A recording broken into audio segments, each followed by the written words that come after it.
Hi, everybody. Today, what we're going to work or go through is going to look a little different. What you should have in front of you as you work through today's lesson is going to be like a 6-page, so like 3 pieces of paper back to back, that's going to have like station A, station B, all the way down to station F. You want to take those notes for today, and we're going to tackle something in a little bit of a different way. That what today could be for you is complete review from last year. And so you may start to look your way through some of these diagrams and it might come back to you pretty quick. And all we're going to be doing today is adding in some terminology. For others, this is a brand new topic to you. Don't worry, we are going to cover it as if it is a brand new material or a topic.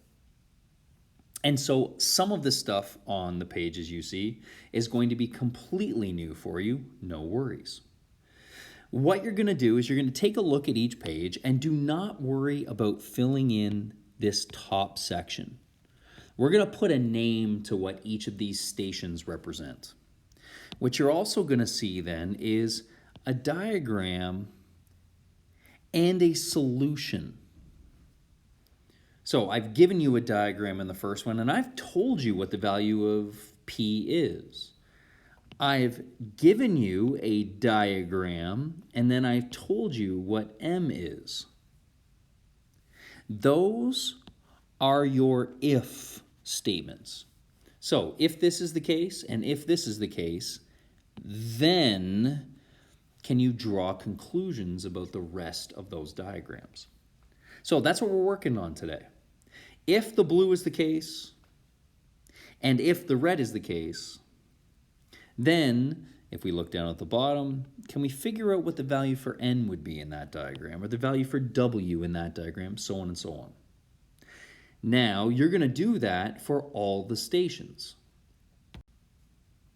So then you're going to turn over and you're going to work on B, and then you're going to go through that same process. I'm going to now scan down to the bottom of B.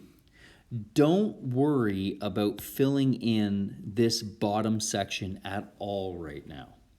So on each page, even multiple times on some pages, you're going to see how do you know this and some blank lines. We're going to fill that in together with some new terminology perhaps.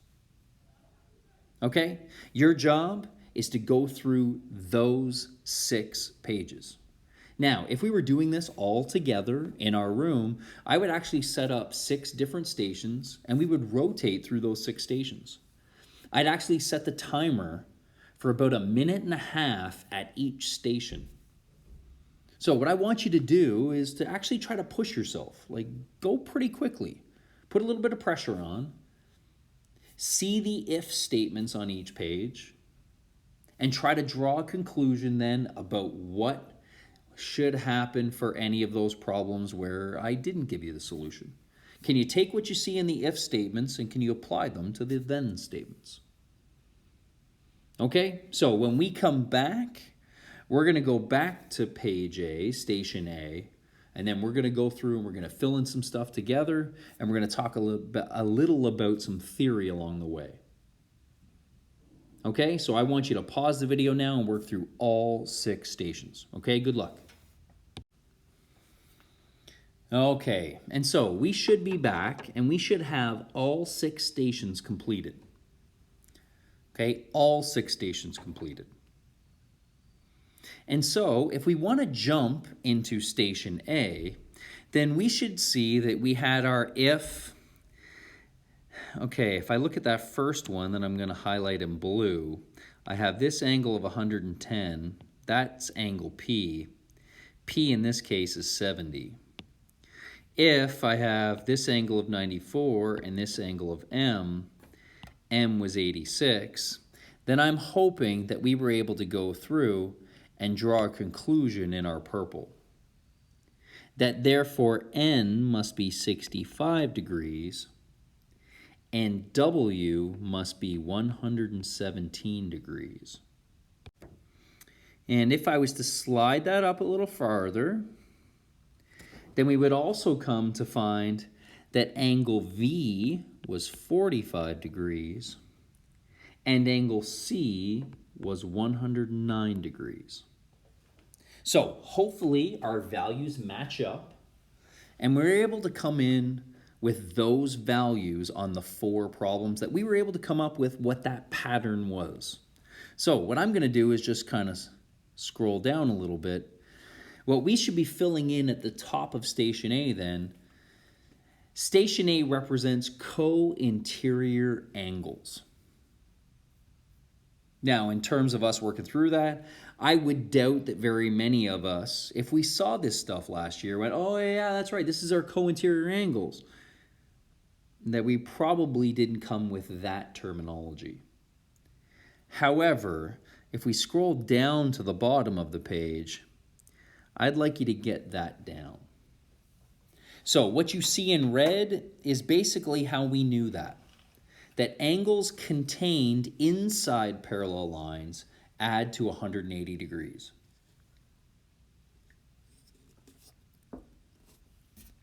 Now, I want to go back up, and we're going to take a look at those 4 problems that you hopefully came up with those answers to.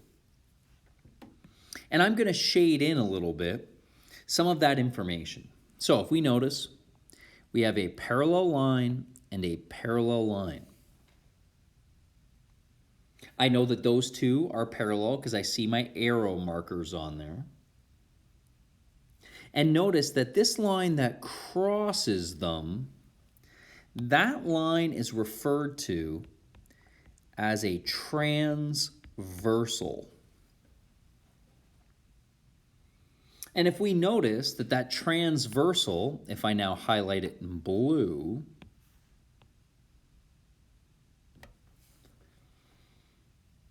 causes my angle N and my 115 degree angle to be contained inside the parallel lines.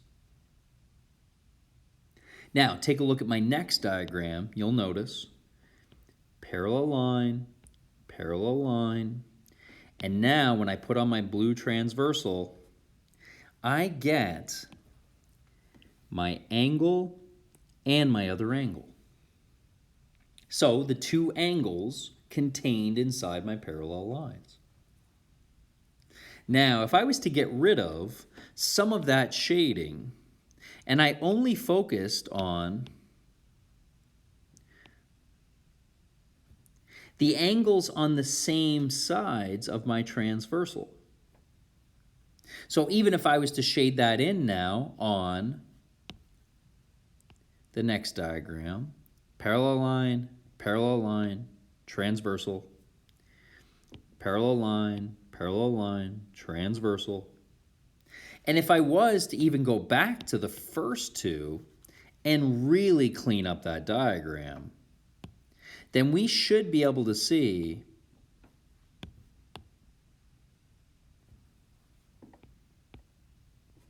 why we often think of co-interior angles as C pattern. So my guess would be is that an awful lot of you would have learned that being called C pattern. And you notice that what you have in that red highlight everywhere just happens to be like the letter C, but rotated. And what do we know about the angles contained in C pattern? They add to 180. So what you'll see for your justification on some problems will be what you see in blue at the bottom, that C pattern, in blue at the bottom, C pattern will be written out, there's your justification. Or sometimes you also see the green written down. And what the green represents is a little acronym. The PLT stands for parallel line theorem. And then you see the dash C just to represent C pattern. Okay, hopefully station A went okay. And now that we can see how we can use those pages, I want to give you another opportunity. So maybe you feel a little more confident now that there may have been some spots at some other stations that you were a little unsure of that you might want to go back and give another shot to. So if that's the case, then I want you to pause the video and go back and try to work your way through those. Otherwise, we're all going together onto station B. So, station B should have been a case where we saw that we had opposite angles. So we should be filling in at the top. Station B are all examples of opposite angles. And instead of us copying the bottom down first, I want to take the other direction now. What are opposite angles? Well, if I take a look at opposite angles, if I have a line intersect another line, then what that always does is it forms four angles. I get this set of opposite angles in red, and I get this set in green. And what you would have seen then is that my B value equals 56. Sometimes those opposite lines, those lines that intersect, happen within part of a bigger diagram. This line intersects this line, and that created four angles, of which this set, this line angle equals this angle. And so hopefully then we were pretty quick to be able to go through those next four problems, and I'm just going to shrink that down and move that up. That we were pretty good to be able to say that angle D is going to be 84 degrees, E 130, G 73, and F 125. So hopefully that matches up then, and we're pretty good with our opposite angle theorem. So I'm just going to slide that up and make that a little bigger so we can get down our theory on the bottom. How do you know this? When two lines intersect, equal angles are formed. And so when you have to go through and quote, when you have to cite what theory you use to be able to get that, you can just write down OA. So if I was to go through and answer that problem above for G, I can just write 73 degrees, and beside it, I'll write OA to explain how I got that. And your reader will then understand, oh, okay, so you used opposite angles. There we go. Hopefully not too bad. Let's jump on to station C. Okay, so station C is going to look a little different because we actually had two different properties on that page. However, they all fall under the category of interior angles of a polygon. So really what we're talking about is the interior angles of a shape. So the name that we used was interior angles. That's what you see in purple. I added on of a polygon at the end because it depends on what type of polygon. So for instance, is it a triangle or a quadrilateral, so on and so on. So what you saw up on the top, in your first case, you saw, well, if I have a triangle, two of my angles were 55 and 75, then the third angle was 50. In the next triangle, you found if two of your angles were 143 and 7, then the third angle was 30. And maybe that brought you back to your piece of theory that all the angles inside of a triangle have to add to 180 degrees. So we should be getting that down in the middle of our page. Now, what you'll see in green is a very official way of stating that. That is the interior angle theorem, and then the last T represents for a triangle. And so, if I needed to come up with what X was, then we should have found that X was 47 degrees, and you could just quote on that triangle. You don't have to write IATT, just draw a little triangle. Your reader will understand what you used. So the same thing on Q. Q, we should have come up with 110 degrees. So I just want to go back to X to make sure that we are good on how we got that. we could take 180 and subtract the sum of the other two. Subtract off your 13, subtract off your 120, and there we go. Okay, let's move down to the bottom of that page, and I hope that we can recognize that all we did was just change shapes.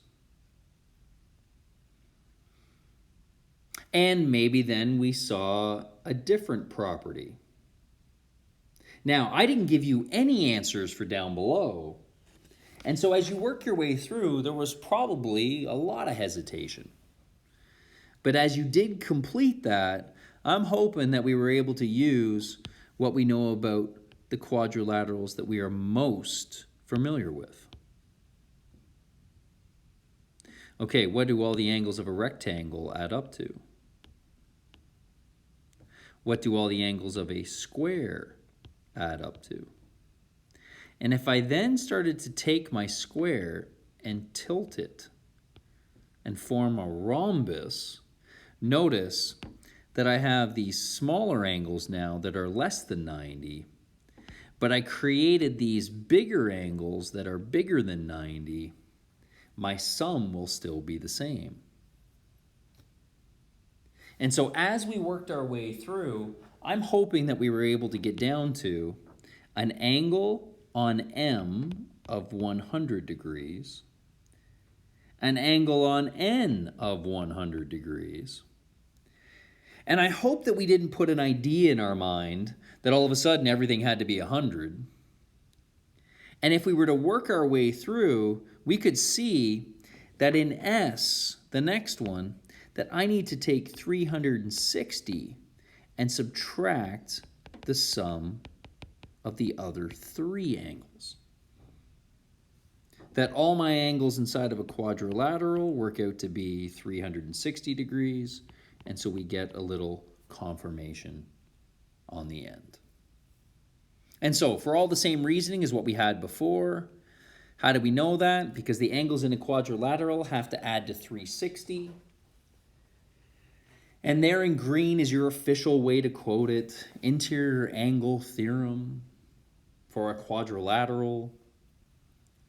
Or give me your answer and draw in a little box afterwards, and your reader knows what you used.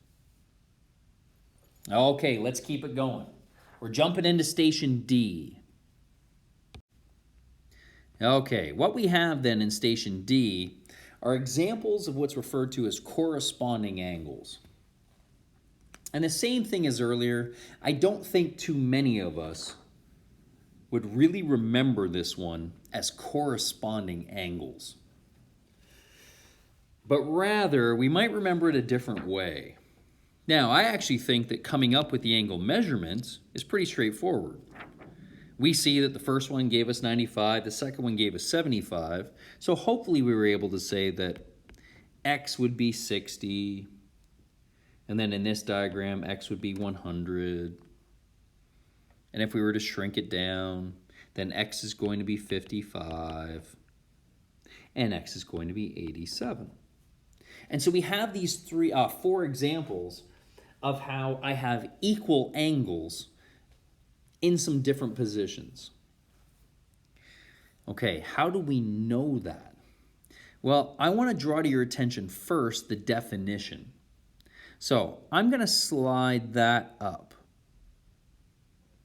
And so we should be able to see just the definition on the bottom of your screen. What do we have in all four of those diagrams? We actually have a situation where we have angles that are both above or both below. So I'm actually going to put some commas in here. Angles both above or both below are parallel lines and on the same side of the transversal. And what do we know about those? We know that they're equal. So what I'm going to do is I'm going to take those words at the bottom of the page and I'm going to draw exactly what they have on each diagram. So let's highlight the first one. It says angles both above or both below the parallel lines. So I'm going to highlight the parallel line that forms each angle. Now notice that angle X and 60 degrees are both below the parallel lines. Now, if I highlight the same side of the transversal, so I'm going to highlight the transversal. That has included now both angle X and angle 60. That some of you guys might now remember why we often refer to corresponding angles as the F pattern. You can maybe see your backwards F. I'm going to do the same thing on the remaining 3 diagrams. If I go, both my angles are below the parallel lines, and to the right of the transversal, then we can clearly see an F in that second diagram. Now, I chose to put in the words both above or both below just to avoid some confusion. But really what that definition says is angles that are both on the same side of the parallel lines and on the same side. I just thought that we might have got a little confused about seeing same side written in several spots. Take a look at the third diagram, our 55-degree diagram. If I was now to highlight parallel, parallel, notice that my X and my 55 are both on the same side of the parallel line. They're both on the left of it. And now, if I highlight the transversal, you can see that both those angles are below it. So both of those angles are to the left of the parallel line and both are below the transversal. They're on the same side of everything. You can see your F pattern. To the right of the parallel line, to the right, and both below. That what we have now on that page is a series of rotated Fs. So the formal name for F pattern, corresponding angles, because the angles are on the corresponding sides of the transversal and parallel lines. Okay, hopefully that one went well, and now we're jumping into station E. Yeah, okay, station E probably looked a little different to you as well, because we have 2 sets of properties on that one page. So what you see up at the top is we have complementary or supplementary angles. And so maybe we took a look at that first diagram and we notice that if I have X and 55 inside my 90-degree angle, then X has got to give me 35. That maybe we saw that in the second diagram, all the way around is 180 degrees on a straight line. And so if one of those angles was 55, then the other one must be 25.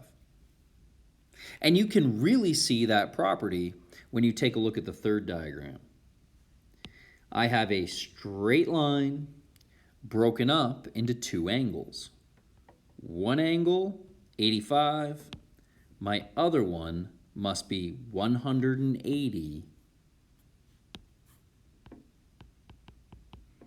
minus the angle I know. And so hopefully we use those to be able to get through our then portion of our page. And so as a quick check, we should have been pretty good to be able to get 40 degrees for X on the first diagram. Pretty good to be able to get, okay, well, I've got 75 and 75 for both X and Y on that second diagram. Okay, why? Well, if I was to look at this straight line is broken up into 2 angles. It's broken up into angle of 105 and angle of X. So x has to be 180 minus the angle I know. Now, maybe you did y first because you looked at y and said, yeah, but this straight line is broken up into two angles. Angle 105 and angle y. And so maybe you said angle y has to be 180 minus the angle I know. Who knows? Maybe you actually looked at it and said once you knew x was 75, then you know that x and y have to be equal because of opposite angles. Okay, we take a look at that third diagram. Now in our third diagram, we should have got that y is 55 degrees. And in the last one, we should have got 105 degrees for x. Okay, if we've got that, then it's just time to get down some formal statements. Okay, what do we know? Well, angles that add to 90 degrees are called complementary angles. And angles that add to 180 degrees are called supplementary angles. And so you see their two short forms afterwards in blue in the brackets. And so just as we used OA for opposite angles, or we'd write down like C pattern or F pattern for others, for this, you're just going to quote them using CA or SA for complementary angles or supplementary angles. Okay, time to jump into our last station. And so what we had for station F, we should be able to get down the formal name for it. It's a case of alternating angles. And for those of you that have addressed this topic in the past, this one seems to be the one that you guys remember the most. That if we saw in the first diagram, you have your 37, we saw in the second diagram, well, I didn't even give that to you because my guess is we could have worked that out and got our 90 degrees, just even off the one diagram. Then we could probably sort out that that next diagram would give us a case of 122 degrees. And our last diagram, our value of K being 75. Okay, I want to tackle this one a little bit different. What I'm going to do is I'm going to create my shape based on my diagram. So what I'm going to do is I'm going to contain all my angles. Okay, this angle of 37 is formed there. This angle of X is formed there.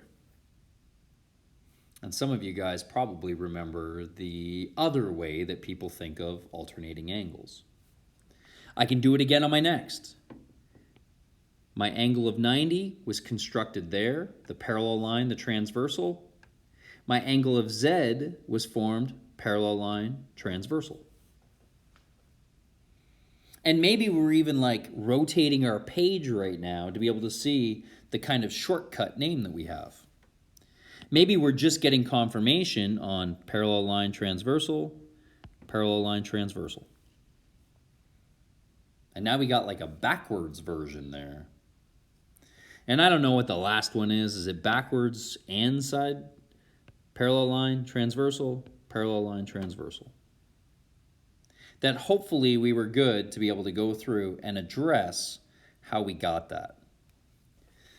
Notice that in all four of those diagrams, what we have is we have a pair of angles, so the angle pair, that are on alternate sides of the transversal and contained by the parallel lines. So in case we're struggling to see that red in the diagram, I'm going to just take the very last diagram to walk through. That statement says that the angles that are on opposite sides of the transversal. So notice if I highlight my transversal,